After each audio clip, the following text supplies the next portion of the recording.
Marketing expert, back at you with another video. Today I'm going to talk about SEO. SEO stands for search engine optimization, and you probably heard SEO if you've been around online for more than a year or so. But basically what it means is, and as you can see here, what I did is, this is a screenshot of me Googling my daughter's name, Asia Woodridge, actress, Atlanta, and these are the first page results. And how I got her listed on every listing on the first page is the fundamentals of SEO. Now, I'm not going to go over the whole minutia because I've been doing this for close to 20 years, okay? But at the same time, there are some basic fundamentals that everybody should know, especially if you're trying to personally brand yourself and market. Because in these days, these modern times, the first thing people are going to do is do some research on you if they're thinking about hiring you. I mean, this could be anything from a lawyer to a job, or to even get booked as a singer or an actress or a model. They're going to Google you because they're taking a big risk in investing in hiring you. So they're going to do a little bit of research, and Googling is so easy to do because it only takes a second. Now, here is 20 years of research listed in this photo. And basics of SEO is keyword research, link building, site optimization, software development, web design, all that is just going to bore you. It's just too much information, because unless you plan on becoming a search engine optimization expert, if that's not your chosen field, then you don't need to know all this, because it is very, very complicated. So that's why I say let's just keep it simple, okay?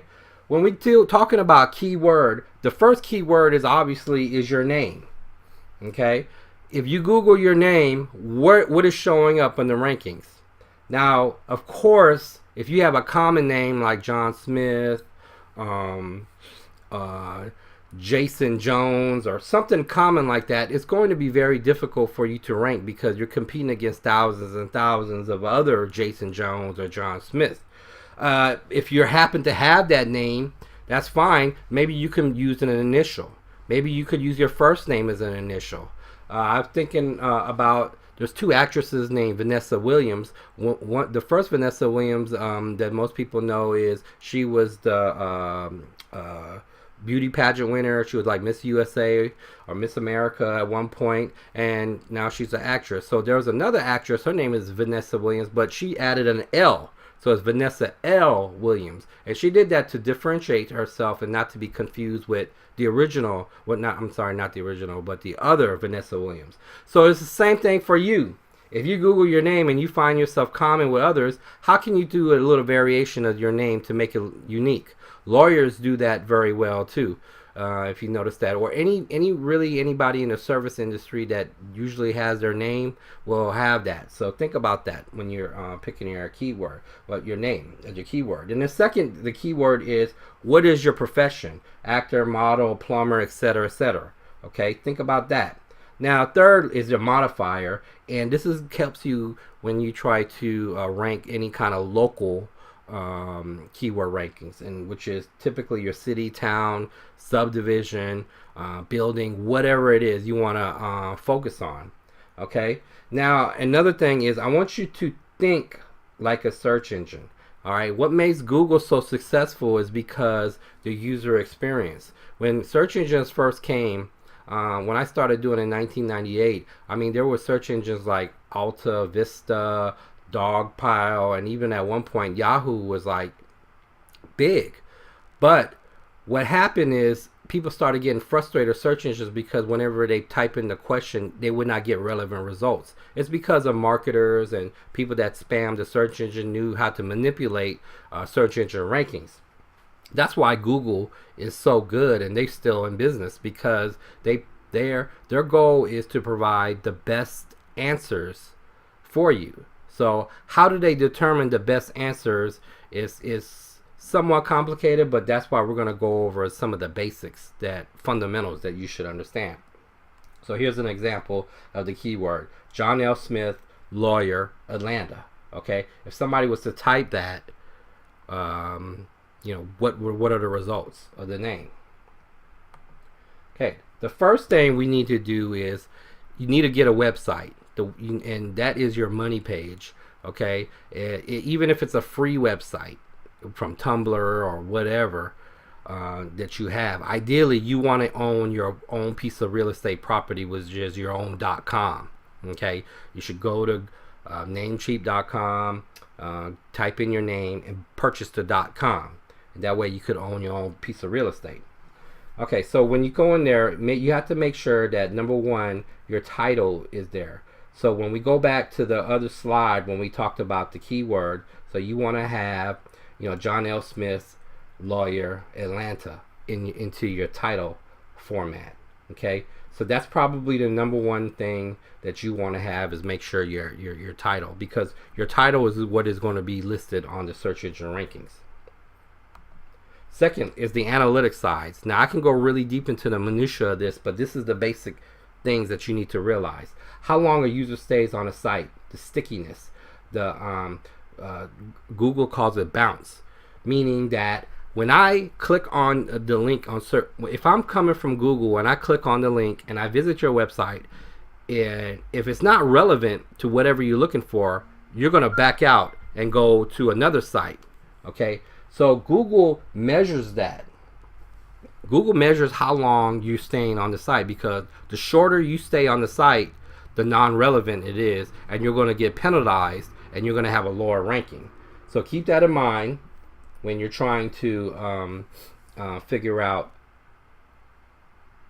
how long. Keep that in mind. Number two, how many internal links are clicked? Okay, so this goes back to the stickiness factor, because if you have a piece of content that somebody is reading and they're clicking on another internal link, for example, say like you had a resume, or say like you had a link to your resume, you had a link to your services, and if a user kind of scans throughout your whole website and clicks on several other links, that increases your algorithm, your search engine, Google's algorithm, to get you a higher ranking. Number three, site visits per keyword. Okay, so how many times are people visiting your site using the same keywords? Okay, so if one person visits that site, stays on it for a minute, clicks on the other links, and Google notices a pattern with that same particular keyword that they're doing, that you're going to get a higher ranking. Okay, and referrals links from other similar sites. So if you're a plumber and you have a link to a big plumbing association, or you're a charter member of another plumbing association site, and then you have a link to it, Google rewards you with a higher search engine ranking, because they saying, hey, this plumber's site must be relevant because they're linked to a larger plumber site. Okay, and this larger plumber site would be known as an authority. Okay, because Google sees that an authority site links to your site, so you're basically getting some of that juice, sort of say, passed on to you. Okay, so find out who your authority sites are. Your authority sites will usually have higher rankings already. So if you're a wedding, one of the niches like wedding, so say like you're a photographer for a wedding, you're a wedding photographer, probably the number one site today right now for wedding is brides.com. So if you're a wedding photographer and you got a link to your website from brides.com, Google is going to recognize that, and it's going to reward you with a higher ranking. All right, so here we go, and that goes to say about the backlinking. First thing you can do is, when you create all your social profiles, make sure it's backlinking into your website. So all these have profiles: YouTube, Flickr, Blogger, whatever social media profiles. what social media networks you use, they all have a profile, a bio, and at that point, that's when you're going to have to put your website on there.